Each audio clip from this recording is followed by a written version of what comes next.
All right, so whereas in the last lesson we were looking at local implementations of using Git and version control, in this lesson we're going to talk about how you can create a remote repository. So a repository that's hosted on somebody else's server or somebody else's computer by using GitHub.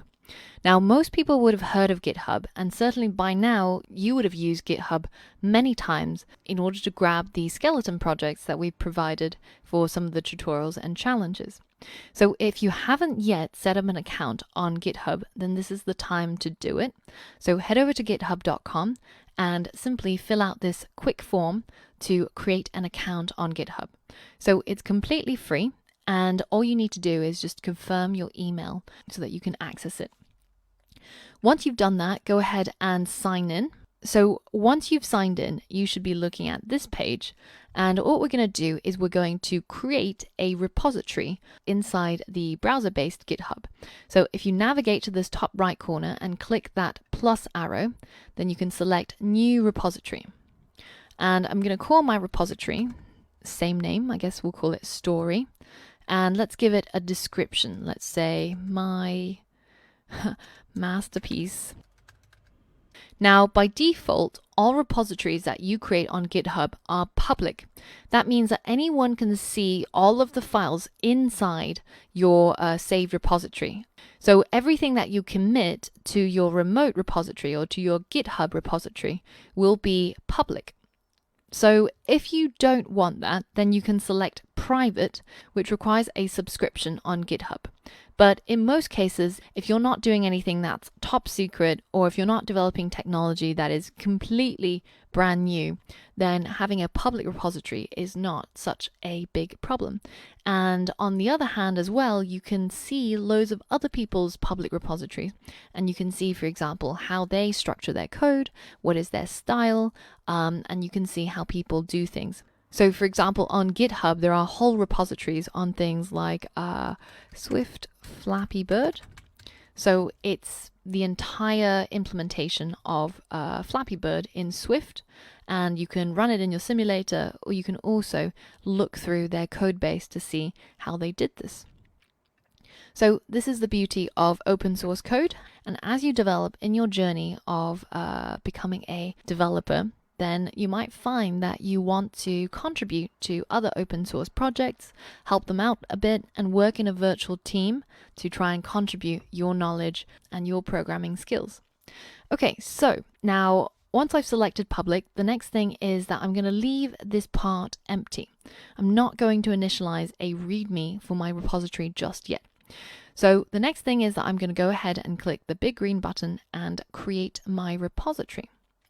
So now you can see that there are two ways that they tell you can set up your repository. You can either set it up in GitHub for Mac on desktop, their desktop client, which I am not a big fan of, but instead what we're going to do is we're going to use the command line instructions to set up our repository. So we are going to push an existing repository that we've got locally onto this remote repository. And to do that, we need to copy the address of our GitHub repository. And we're going to use these two lines of code in order to transfer or push our existing local repository from the command line. All right, so I'm currently inside my story directory, which also happens to be the working directory for this particular project. And here I am going to, again, take a look at git log to see what previous commits we've got. And you can see that we've got 2 previous commits, and I would like to push both of these commits onto GitHub. So to do that, the first thing is creating a remote. So it's telling my local Git repository that I've created a remote repository somewhere on the internet, and I want to transfer all of my commits over there. So the command that we're going to use is git remote add origin. Now, origin is simply the name of your remote, and you can theoretically call it anything you want. You can call it bacon if you want, but by convention, and it's highly recommended that you simply keep the name origin. And the reason is because most programmers are used to the conventional naming, and that means it'll be much easier for them to understand what's going on in your project when they have a look at it, instead of you doing something completely different, which will be very surprising, and it'll be a lot harder for people to understand what's going on. So git remote add origin, and then we're going to paste the URL of our remote repository on GitHub, and then we're going to go ahead and hit enter. And now that remote is created, so we can push our local repository onto our remote repository, which is called origin. So we're going to say git push -u origin master. And what this line of code does is that it pushes your local repository to the remote repository using the U flag, or the U option, which basically links up your remote and your local repositories. And then we're going to push it towards the remote that's called origin, and we're going to push it to the branch that's called master. So the master branch is simply the default branch, or the main branch of all of your commits. And later on, when we cover branching, then we're going to talk more about what is a master and what is a branch. But for now, we're just saying that we're going to push our local repository onto this origin remote, and we're going to push it to the master branch. So let's go ahead and hit enter. And there's going to be a little bit of work being done in the background, because it's actually going to have to upload your local repository to the remote repository on GitHub servers. And depending on the size of your local repository, this can take various amounts of time. So now, once we see our prompt, so the flashing cursor or the $sign, that means that our push is successful. And as you can see, it says branch master set up to track remote branch master from origin. Sounds really confusing, but if you head back over to GitHub, and if you're on the same page, all you have to do is hit Command R to refresh, or just press the refresh button. And you can see that all of our files are now hosted on GitHub, and it's complete with all of our commit messages. So if you go into Insights, Graphs, and go into Network, you can actually see our master branch, which currently only has 2 save points, or 2 commits. And if you hover over them, you can actually see the commit messages of each of these.